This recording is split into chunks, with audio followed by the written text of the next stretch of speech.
ડોક્ટરના prescription વગર નશાકારક દવા વેચનાર મેડિકલ સ્ટોર પર એસઓજી પોલીસે ફૂડ એન્ડ ડ્રગ વિભાગની ટીમને સાથે દરોડા પાડી મેડિકલ સ્ટોરના સંચાલકોની અટકાયત કરી નશાકારક સિરપ કબજે કર્યું છે. સ્પેશિયલ ઓપરેશન ગ્રુપની ટીમ હાલ no drugs in Surat city અભિયાન હેઠળ કામ કરી રહી છે.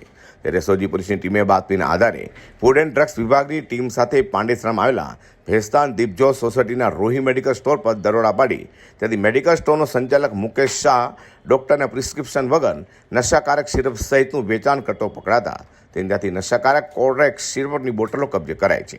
જે ચોક બજાર પોલીસ પથકની હદમાં વેડ રોડ પરના પંડોર પટેલ નગરમાં માતાજી મેડિકલ સ્ટોર્સ પર દરોડા પાડી તે સંચાલક શ્રીપાલ ગોવિંદસિંહ રાણાવતને ડોક્ટરના પ્રિસ્ક્રિપ્શન નશાકારક વગર દવાનું વેચાણ કરતા ઝડપી પાડી તેની પાસેથી કોરેક્સ સિરપની બોટલો કબજે લીધી હતી.